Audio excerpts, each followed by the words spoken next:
Muy buenas y bienvenidos a un nuevo episodio de vuestro podcast Estrategas del Trail y Run. Y hoy, sí, un día más con este calorazo que estamos pasando por Europa, pero eso no significa que nosotros dejemos de entrenar, no significa que paremos de hacer ejercicio, aunque, como todos estáis sufriendo, hace muchísimo calor. Pero como ya dijimos en episodios anteriores, en esta época esta época no es igual a dejar de entrenar, sino que debemos buscar alternativas que nos permitan continuar. Como ya estoy...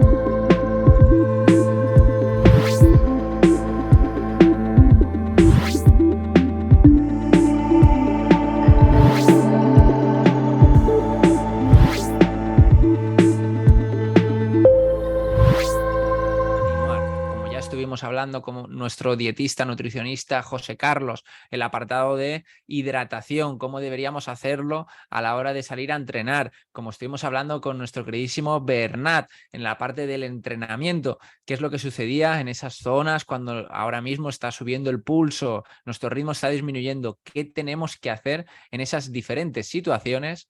Hoy, en el día que tenemos este episodio, bueno, esa frase no tiene mucho sentido, pero bueno, lo que te quiero decir es, ¿qué pasa cuando no hacemos nada de eso? ¿Qué sucede cuando no entrenamos? Así que vamos a hablar de esa parte tan dura, pero tan real, que muchos, por desgracia, pero espero que no los que estéis escuchando el podcast, vais a sufrir o van a sufrir cuando durante esta época calurosa dejen de entrenar. ¿Qué tenemos? La parte del desentrenamiento. Esa época que por casualidades de la vida, después de una carrera o después de estas situaciones que tenemos un poquito más complejas, o por otro lado que no queremos entrenar, pues entramos en este apartado que es duro y que es real. Entonces, para poder hablar sobre todo esto, hoy tenemos a nuestro entrenador Bernat, que va a estar con nosotros contándonos la parte del desentrenamiento. Muy buenas, Bernat, ¿cómo estamos?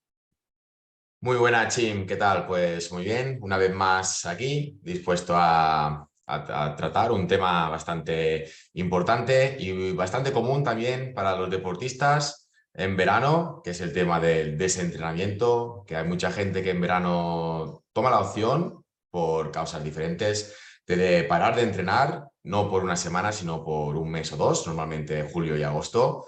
Pues por motivos varios, tanto por calor, como por trabajo, como porque tienen vacaciones. Y bueno, vamos a hablar un poquito de qué causa el desentrenamiento en nuestro organismo, si es bueno, si es malo parar tanto tiempo y bueno, a ver qué nos sale hoy.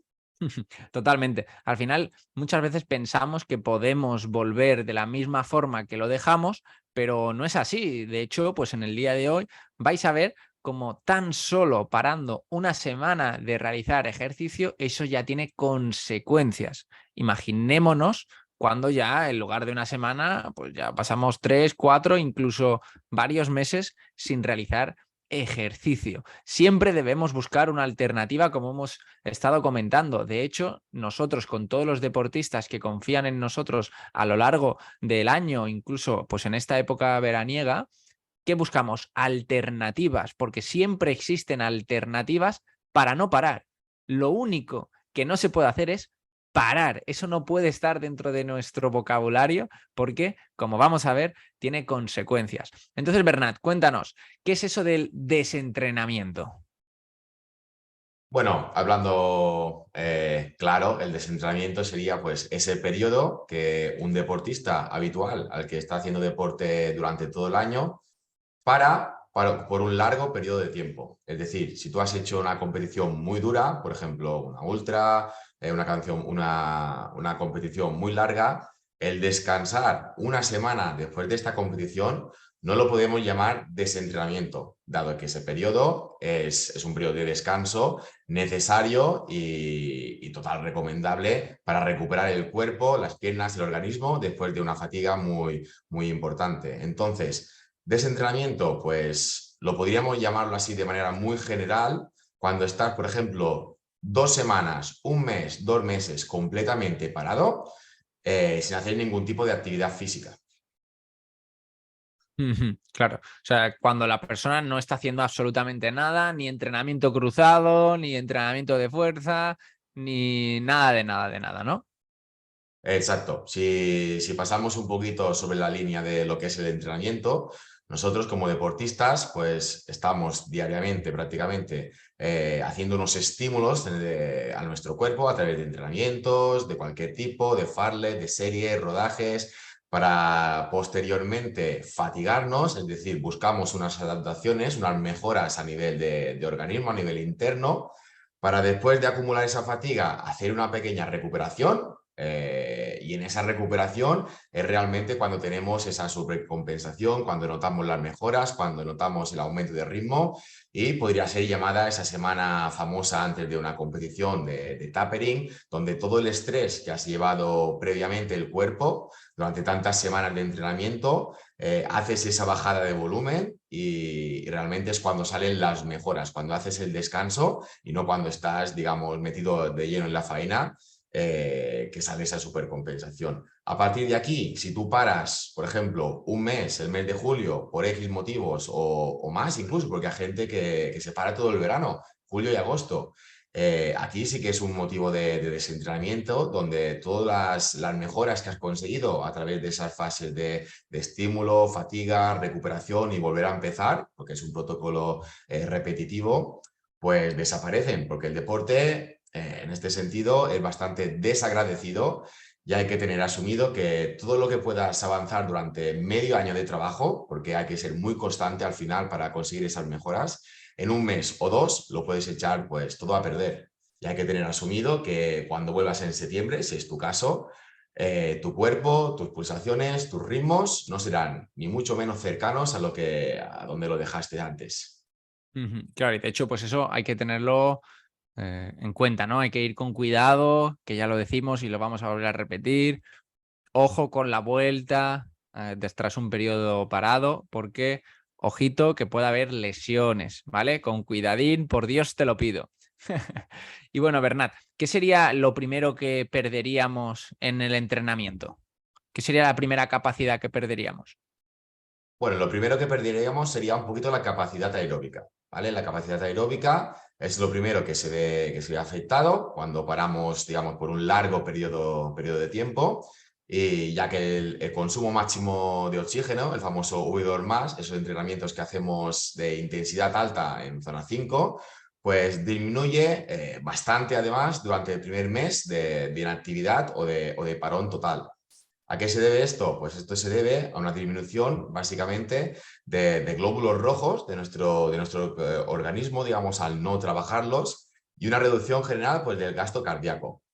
Con menos oxígeno, es normal, pues digamos, llega menos oxígeno a los músculos, y bueno, nuestro ritmo cardíaco aumenta un poquito, por eso aquí llamadas pues, las famosas pulsaciones altas cuando venimos de un parón muy largo, donde antes podías hacer un rodaje tranquilamente a 140, te paras un mes y cuando vuelves, si quieres intentar igualar un poquito el ritmo de antes, verás que las pulsaciones no tienen nada que ver y que van mucho más alto de pulsaciones, y el esfuerzo percibido, el famoso RPE, que tan famoso y tan indicado es para entrenar, es mucho más alto que anteriormente.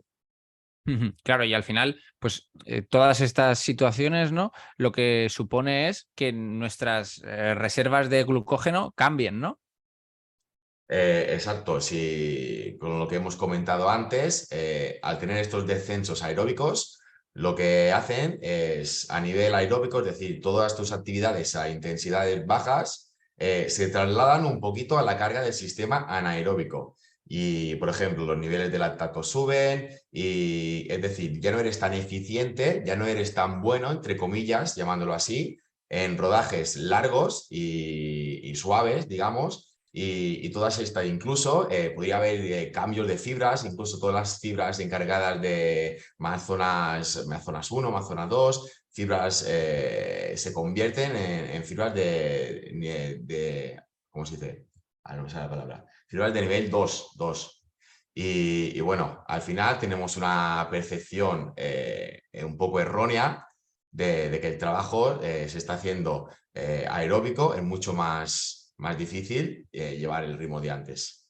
Claro. O sea, te cuesta más ir a baja intensidad de lo que suponía anteriormente, ¿no? O sea, ya no eres tan eficiente, o sea, tu cuerpo ya no es tan eficiente, entonces en lugar de ir, pues imaginémonos, a 5 minutos el kilómetro gastando una cierta cantidad de oxígeno, lo que va a suponer es que a la misma velocidad nuestra cantidad de oxígeno va a ir aumentando, ¿no? Entonces somos menos eficientes, ¿no? Realmente, pues esto es una putada, hablando mal y claro, porque supone un problema tanto a nivel aeróbico como también a nivel anaeróbico, ¿no? O sea, también supone un problema cuando estamos intentando ir a mayores intensidades, ¿no? Exacto, actúa actualmente de limitante total. De hecho, con deportistas que llevamos en estrategas es bastante común. Por el otro lado, cuando llevan, por ejemplo, un mes de entrenamiento con nosotros, decirme, oye, es que estoy muy contento porque antes este rodaje lo estaba haciendo al mismo ritmo, a X pulsaciones, y ahora, encima de tener una percepción de esfuerzo mucho menor, consigo llevar un pulso más estable, más controlado, con menos pulsaciones que antes. La verdad que las sensaciones son mejores, y al tener el desentrenamiento, pues es totalmente lo contrario. Todo lo que has conseguido mejorar y bajar ese pulso a nivel aeróbico, luego al pararte, esas pulsaciones vuelven a subir, y es como hacer un paso atrás a todo lo conseguido con el trabajo de los meses anteriores. Claro. Eh, Al final es una putada. Hablando mal y claro, mis queridos estrategas, es una putada lo de parar, porque luego retomar, o sea, a nivel fisiológico, a nivel muscular, es durísimo, ¿no? ¿Cuándo se ve, Bernat, que es el mayor periodo, ¿no?, donde se pierden las mayores adaptaciones? Bueno, lo que os he comentado antes, no tengáis miedo para descansar una semana después de una competición. Por parar una semana no pasa nada, y a través de diversos estudios se ha dado a conocer que entre un periodo de entre 21 y 30 días sí que ya se puede considerar desentrenamiento, y las pérdidas de estado de forma física sí que ya empiezan a notarse. Así que hay que tener en cuenta que, por ejemplo, si por trabajo, por calor, porque te apetece descansar, porque esto también hay que tenerlo un poquito asumido, al planificar, por ejemplo, una planificación anual, que los deportistas pues no somos máquinas, no estamos todo el año, digamos, a tope, nos pueden surgir X problemas, nos vamos de vacaciones, nos salen las fiestas del pueblo, que ahora en verano son también muy comunes, y al final hay que pensar un poquito con el carácter humano de la persona, que si una persona me dice, oye, Bernat, mira, esta semana son las fiestas del pueblo, yo me quiero meter ahí, voy a estar una semana sin entrenar, no pasa absolutamente nada para tener esa semana, esos 7, 10 días de parón. Pero sí que hay que tener en cuenta que cuando se alarga ya más de 2 semanas, 3 semanas, un mes, y ya para no hablar de 2 meses de parón total, aquí el desentrenamiento es total, y cuando vuelvas a empezar hay que hacerlo de una manera muy progresiva, para nada igualar donde lo dejaste antes. Y aquí un poquito el tema del papel del entrenador, de ponerte un freno, porque los deportistas que van solos, casi seguro que el 100% intentará, al menos lo intentará, volver donde lo dejó. Normalmente a los 10 minutos de entrenamiento se verá frustrado porque no es tan fácil pararte 2 meses y hacer como si nada y volver al inicio, digamos.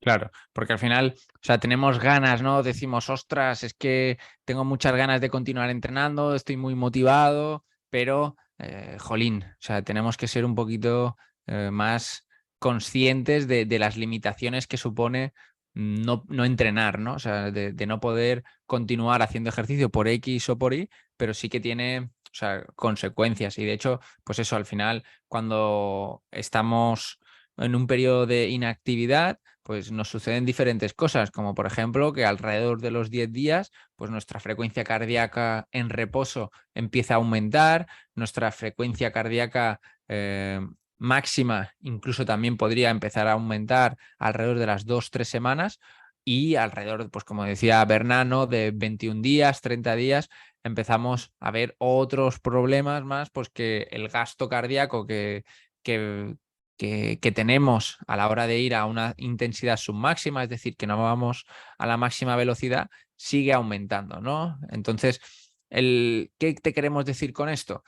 Que sin lugar a dudas en vacaciones no tienes que parar, o sea, no pares, o sea, busca alternativas como nosotros intentamos hacer con nuestros deportistas, como por ejemplo con episodios anteriores en los que te hablábamos sobre el sprint interval training, el SIT, que con entrenamientos de muy corta duración te van a permitir no estar parado y no perder tanto ese entrenamiento que has tenido que estar realizando durante todos los meses anteriores, e incluso con entrenamientos muy cortitos, de 20, 30 minutos, te permiten no parar y una vez que quieras volver a realizar los entrenamientos no estar reventado, ¿no? Que eso es lo que vemos de forma constante con nuestros deportistas, que si lo han parado durante un periodo, luego continuar es muy, muy, muy duro, ¿no? O sea, ¿cómo ves esa parte, Bernat, de esos deportistas que paran y luego quieren continuar? ¿Cómo lo ves tú? Bueno, yo a toda costa intentaría buscar una solución, hablando con el deportista, de no parar. Es decir, podemos reducir días a la semana, podemos buscar reducir, digamos, duración a los entrenamientos. Si antes eran 2 horas a X, buscar hacer una horita un poquito más intensa, aumentar un poquito la intensidad. Y trabajo de fuerza, trabajo indoor, cambios de horarios. Es decir, yo creo que hay bastantes soluciones y no llegar a la opción fácil que es, mira, hace calor, pues me paro. De hecho, en estrategas, con los deportistas que tenemos, hay muy pocos deportistas que dejen de entrenar en verano. Yo creo que casi todos están muy comprometidos, aparte que se dejan la piel en cada entrenamiento. Yo hablando con ellos a diario me dicen, hostias, hoy he sacado el entreno, me ha costado un montón, en las series he sufrido. Pero bueno, hay muchos madrugones, eso sí, todo el mundo tiene muy claro que el madrugar, el sacar el entreno a primera hora del día es la mayor opción. Aparte que para mí, ya no por el calor, sino porque a primera hora, a las 7 terminas el entreno, te haces tus 50 minutos, y a las 8 una duchita, meriendas y tienes todo el día libre para ti. Que muchas veces el desentrenamiento, pues, a ver, puede ser causado por diferentes factores, pero bueno, si no es por el calor, puede ser tanto por tener vacaciones y decir, mira, yo estoy de vacaciones, no quiero hacer nada, no quiero estar pensando en el entrenamiento ni tal. Pues bueno, levántate pronto, te lo sacas de encima a primera hora del día y ya lo tienes. Es decir, el no entrenar en verano, bueno, a mí nunca ha sido una opción, ni se me ha pasado por la cabeza, solamente por la pereza en septiembre de volver a arrancar todo el currazo que he hecho durante la primavera e invierno, es que no te vale la pena ni, bueno, ni plantearte pararte un mes. Claro, totalmente. Creo que ese es uno de los puntos determinantes, ¿no? O incluso si has parado, pues luego retomar los entrenamientos en septiembre de una forma bien estructurada, de una forma con sentido. De hecho, nosotros ya tenemos reservas para poder empezar en septiembre de esos deportistas que están interesados en poder contar con nuestra ayuda, con los entrenamientos. Y claro, dicen, ostras, es que yo ya he sufrido durante muchos años volver en septiembre. Por X o por Y, pues no me apetece entrenar, no me apetece tener una estructura de entrenamiento, pero sí que quiero contar con vosotros para retomar para los diferentes objetivos que tengo y tener un entrenamiento que tenga sentido, ¿no? Eso no, esa parte de salir según sensaciones, salir según el día que hace hoy, o porque hoy quiero hacer entrenamiento de fuerza o hoy quiero salir a correr más kilómetros, ¿no? Tener un sentido en ese entrenamiento. Y ya tenemos reservas de las plazas con deportistas que quieren empezar con nosotros en septiembre, ¿no? Ya que pues al final somos un equipo y no podemos estar trabajando con 200 millones de personas, tenemos unas plazas limitadas y supongo que antes de que llegue septiembre ya las tendremos otra vez cubiertas como todos los años, ¿no? Que al final mucha gente quiere entrenar con sentido, quiere saber que lo que está haciendo es lo correcto y creo que esa parte es muy importante, ¿no? O sea, saber que tu entrenamiento tiene sentido para los objetivos, que te ayuda, que se adapta a lo que tú necesitas y siendo eficiente, porque esa es una de las partes que muchas veces no tenemos en cuenta, ¿no? Que muchos corredores entrenan cientos de horas, o sea, muchísimas más horas más de lo que necesitan. Y por desgracia, en el deporte de resistencia, probablemente entrenar muchas horas supone un aumento de las probabilidades de lesiones. Entonces, ostras, yo lo que quiero es poder hacer una carrera y pasármelo bien y disfrutar, y luego, pues no es así. O sea, llegas completamente destruido porque has estado entrenando de más y a la hora de la verdad, cuando tienes que dar caña, ¿no? Pues supone un problemilla esa carrera. No sé si te gustaría añadir algo más, Bernat, respecto a todo lo que sería el desentrenamiento, algún consejo que le quieras dar a las personas. La verdad que lo dicho, intentar toda costa no parar en verano. Pensad si lo habéis hecho otro año, las sensaciones que habéis tenido en septiembre cuando volvéis a empezar, que multiplicado también por el riesgo de lesión si no vais acompañados de un entrenador, que esto aquí sí ya sería hacer 4, 5, 6 pasos atrás. Y bueno, opciones hay bastantes opciones. Y bueno, al final, como deportistas, o como yo veo y vivo el deporte, yo me siento deportista todo el año y no porque haga calor paro de entrenar, ni en enero porque esté a 0 grados paro de entrenar. Es decir, sí que es verdad que es mucho mal de aguantar el calor que el frío, pero bueno, al final es un estilo de vida lo que buscas, buscar sensaciones. Incluso ahora, por ejemplo, en estrategas tengo a deportistas corredores que están haciendo natación, que por ejemplo Ujú. en verano preparan otras pruebas tipo aquatlón o cositas así. Y es decir, al final, si a ti lo que te interesa es hacer deporte, no ganar ningún trofeo ni ninguna medalla en ninguna carrera, siempre hay opciones para no parar en verano, o simplemente buscar sitio para otros deportes, sea la natación, sea por ejemplo el ciclismo. Yo creo que el parón total tiene que ser siempre tu última opción. Súper. Muchísimas gracias, Bernat. Muchísimas gracias a todas las personas que nos escucháis una semana más y aquí no paramos. Un verdadero placer poder teneros un día más y nos vemos la próxima semana.